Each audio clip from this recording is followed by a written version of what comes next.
Heading लिखिए refraction. क्या लिखा आपने? Whenever light travels from one medium to another, it changes its path.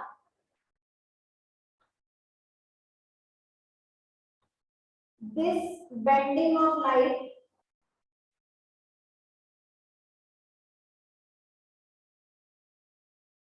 towards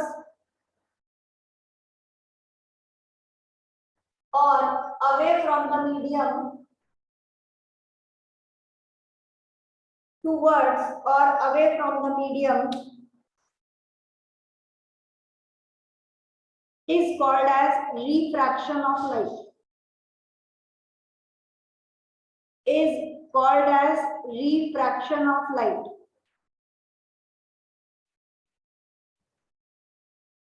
board पे अपन ने एक डायग्राम बनाया कि लाइट जो है वो एक मीडियम से दूसरे मीडियम में एंटर कर रही है। ये हो गया एयर। ये अपन ने ग्लास स्लैब ले लिया, ग्लास स्लैब के अंदर लाइट एंटर कर रही है। जब लाइट ने अंदर एंटर किया तो इट चेंजेस इट्स पाथ। क्या करा? सीधे सीधे आ रही थी, सीधे सीधे ना आते हुए वो थोड़ा सा अंदर की तरफ बेंड हो गई, अंदर की तरफ बेंड हो रही है। उसके बाद में यहाँ से वापिस सीधे सीधे आई। जब ग्लास स्लैब से वापस एयर में जा रही है तो ये थोड़ा सा बाहर की तरफ निकली, यानी कि ये जो मीडियम है एयर, इसे हम बोलते हैं रेरर मीडियम। ग्लास जो है वो कहलाता है डेंसर मीडियम। ठीक, ये रेरर, ये denser. whenever light travels from rarer medium to denser medium, it moves towards the normal. हल्के से भारी की तरफ, रेयर से डेंसर की तरफ जब लाइट आती है तो वो नॉर्मल की तरफ आती है। And whenever it travels from denser to rarer medium, it moves away from the normal. ये अपन ने एरो मार्क इस तरह से ड्रॉ किया। ठीक, तो रेयर से denser towards the normal, denser से rare away from the normal. Normal किसे बोलते हैं आपको बताया था कि जब भी एंगल ऑफ इंसिडेंस और रिफ्रैक्शन हम बना रहे हैं, एक सीधी लाइन हम खींचते हैं, उस सीधी लाइन को बोला जाता है नॉर्मल।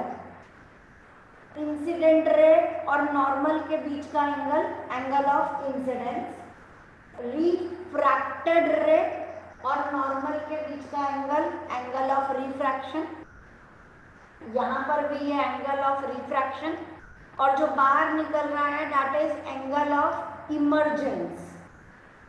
ये इंसिडेंस, ये रिफ्रैक्शन, और ये वाला वापस इमर्जेंस। बाहर निकलने वाले को हम नाम देंगे इमर्जेंट रे। ये जो रे आ रही है ये इमर्जेंट रे, और जो एंगल बनेगा वो कहलाएगा angle of emergence. Incident ray, angle of incidence. Refracted रे, एंगल ऑफ रिफ्रैक्शन। इमर्जेंट रे, एंगल ऑफ इमर्जेंस। कितना समझ आएगा? Next heading, law of refraction. Law of refraction. First, the incident ray, comma, the normal and the refracted ray all lie in the same plane.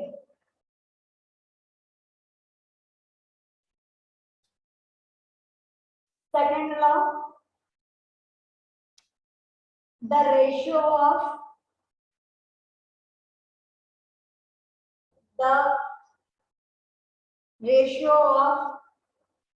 sine of, SINE, sine of angle of incidence to the sine of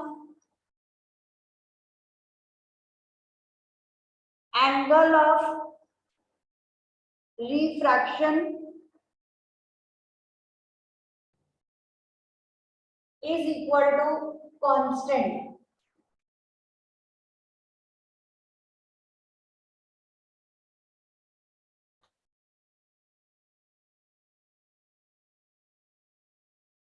ठीक, उसके बाद में अपन लोग लिखेंगे,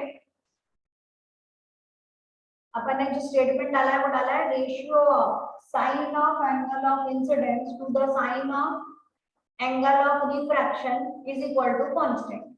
this constant is called as refractive index of the medium denoted by mu.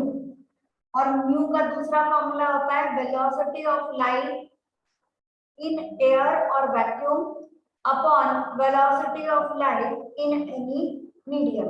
तो ये पूरा आप उसके अंदर लिख लीजिए. उसके बाद स्टेटमेंट और लिखवाऊंगी, ये आपका सेकंड पॉइंट में ही आ रहा है. दिस सेकंड स्टेटमेंट, जो दूसरा पॉइंट अपन ने लिखा, this second statement is also called as Snell's law. SNELLS, Snell's law.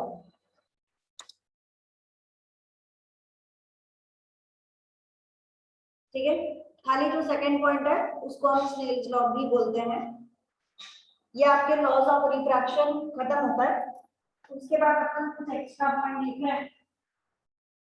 उस एक्स्ट्रा पॉइंट में अपन लिखेंगे कि ये जो म्यू है, रिफ्रैक्टिव इंडेक्स है, it is inversely proportional to lambda.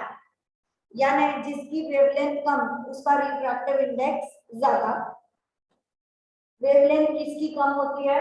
तो वायलेट की कम होती है और रेड लाइट की वेवलेंथ ज्यादा होती है. इसका मतलब mu for violet light is greater than that of the red light. ठीक. दूसरी बात, जिसकी भी वेवलेंथ कम होती है उसकी स्कैटरिंग ज्यादा होती है. इसका मतलब वायलेट लाइट की स्कैटरिंग ज्यादा है और रेड लाइट की स्कैटरिंग कम है. तो ये सारे पॉइंट्स की mu is inversely proportional to lambda. सबसे कम लैम्डा होगा वायलेट का, इसीलिए म्यू वायलेट का ज्यादा रहेगा. लिखिए. नेक्स्ट हेडिंग आप लोग लिखेंगे principle of reversibility.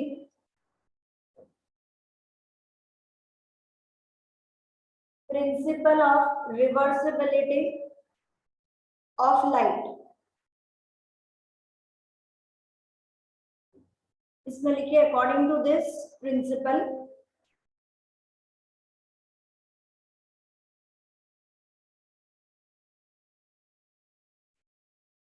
if light suffers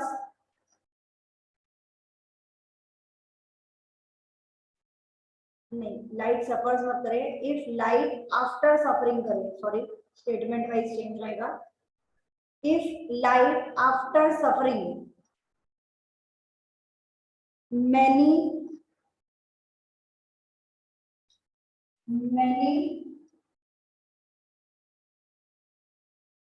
reflection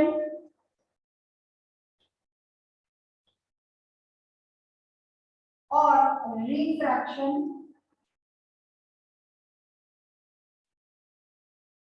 after suffering many number of reflection or refraction has its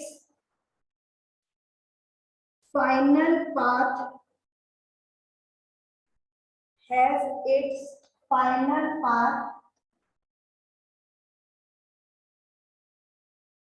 reversed,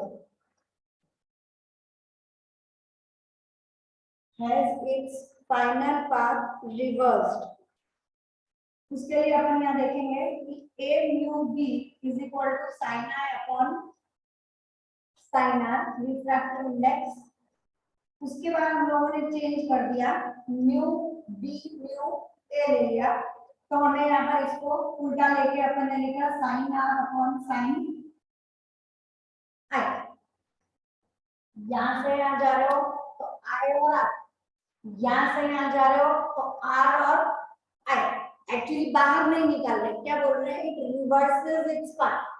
तो आई आर, अब उल्टा गया तो आर और आई, यहां वाले को लोगे तो आर और ई हो जाएगा।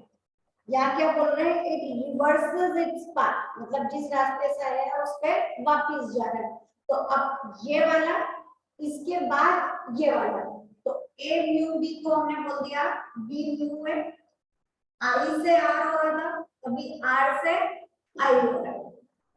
अब इन दोनों को मल्टीप्लाई कर रहे हैं, A mu B into B mu A is equal to sin i upon sin r multiplied by sin r upon sin i, ये भी कट बचा 1, तो a mu b is equal to 1 upon b mu a, दोनों एक दूसरे के reciprocal हो गए।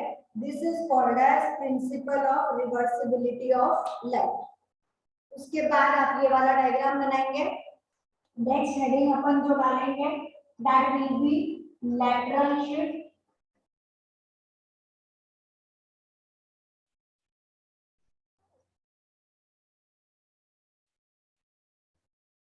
अभी और बताती हूँ मैं वगैरह सारे, अभी खाली ड्रॉ कर लो।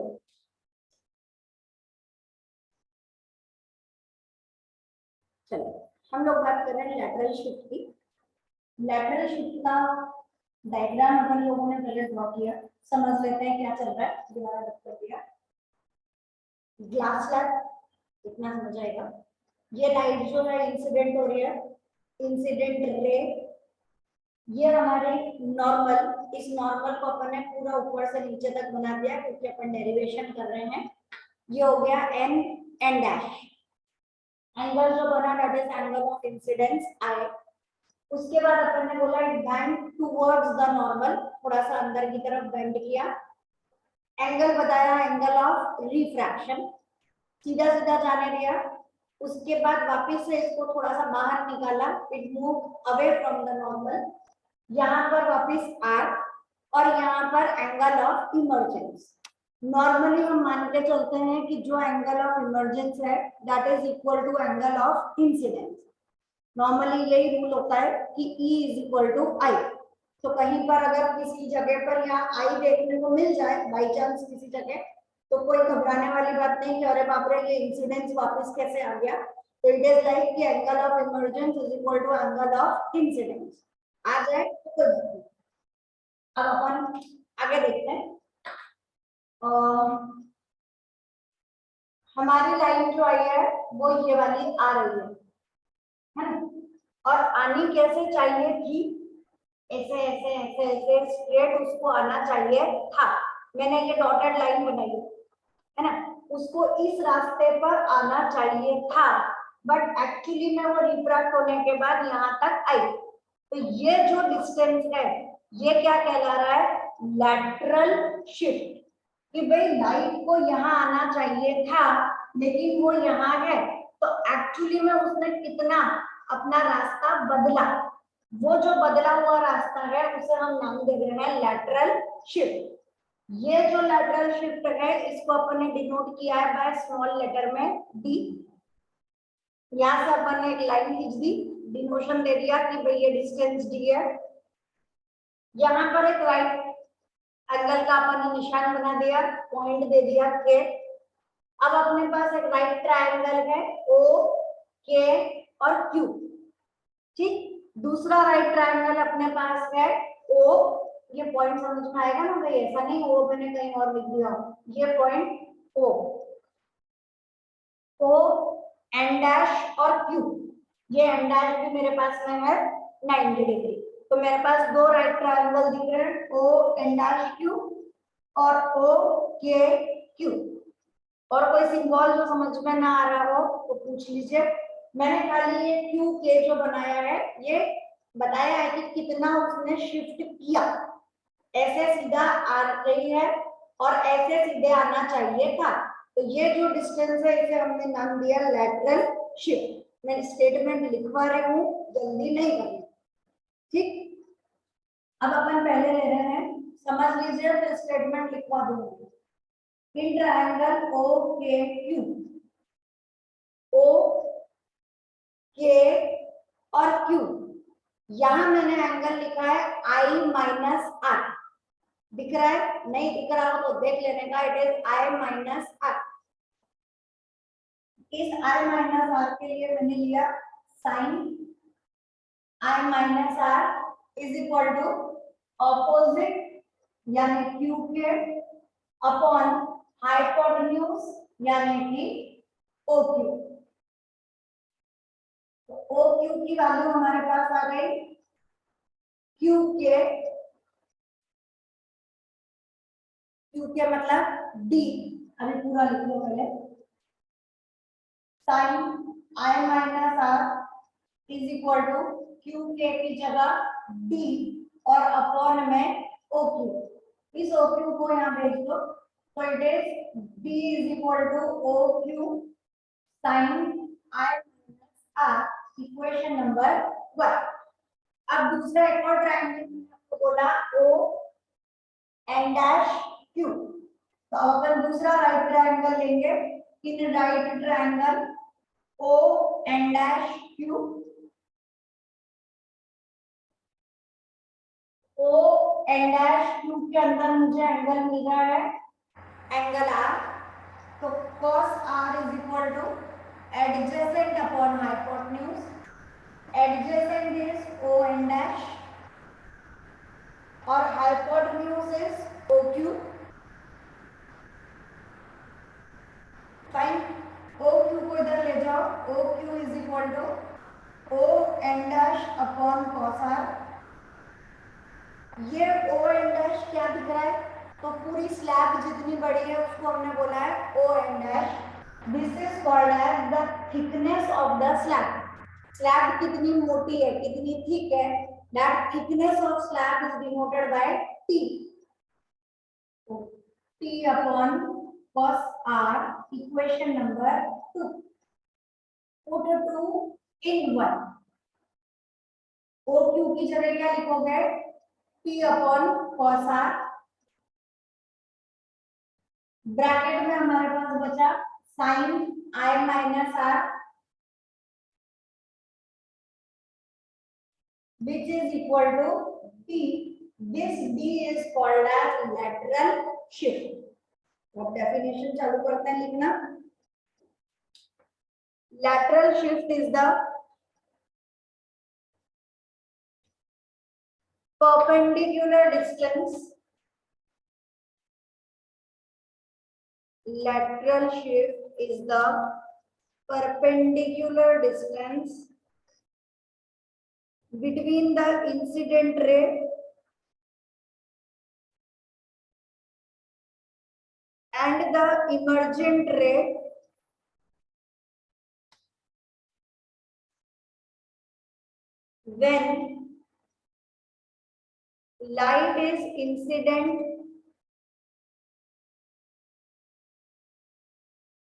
when light is incident obliquely on a parallel sided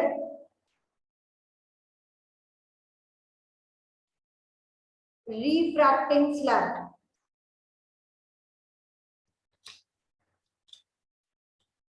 उसके बाद आपका पूरा डेरिवेशन